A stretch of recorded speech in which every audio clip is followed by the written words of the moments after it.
बाद की आने वाली किसी बहुत ही इंटरेस्टिंग होने वाली है। अब चल बाद में आगे देखशल और आशिर घर छोड़कर चले जाते हैं, तो सुबह रूहान और नया वापस आ जाते हैं। रूहान जिसको एहसास है कि ऐसा भाभी ईशल के साथ जाती करती थी और इसके साथ बहुत बुरा रवैया था और इसे घर से निकालना चाहती थी। जब इसे पता चलता है कि वो दोनों घर छोड़कर चले गए हैं, तो वो गुस्से का तूफान उठा देता है और उससे भाई के साथ लड़ता है कि ऐसा भी क्या गुनाह हो गया था जिसकी वजह से इन दोनों को घर से निकलना पड़ा। असद भी गुस्से से कहते हैं कि अशर अपनी मर्जी से गया, मैंने नहीं निकाला। तो कहते हैं कि अगर मैं अपनी मर्जी से घर छोड़ना चाहूँ तो आप मुझे भी जाने देंगे। तो आगे ज़्यादा लड़ता है और रूहान और बहुत परेशान और खफा होता है और गुस्से से और रोता हुआ ऐसे इतना दुख होता है कि वो वजह पूछने के लिए आशिर के पास चला जाता है, रोते हुए चला जाता है।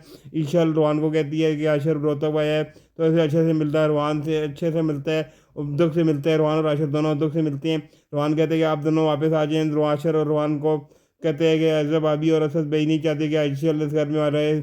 ईशल को नहीं छोड़ सकता हूँ, वो मेरे लिए बहुत कुछ सहती रही है, इसको अकेला नहीं छोड़ सकता हूँ, मैं घर वापस नहीं आऊँगा। इधर ऐसे वो इसकी माँ समझाती है कि तुम ये गलत काम गलत गलत कर रही हो, मैं भी गलत करती थी, तुम्हारी दादी का दिल दुखाया है, लगता है कि कहीं तुम दोनों को बर्दाश्त पड़ जाए। मगर ऐसा बहुत ज़्यादा खुश होती है ईश्वर को निकाल कर।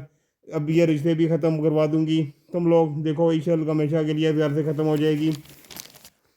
दोस्तों, हम आगे देखेंगे किस तरह आयजा की सच्चाई सबके सामने आएगी, आबिद और असद के सामने आएगी और इस वक्त आयजा कैसे खुद को बचाएगी या अल्लाह की पकड़ कितनी मजबूत होगी। और जाते हुए मेरे चैनल को सब्सक्राइब कर दें।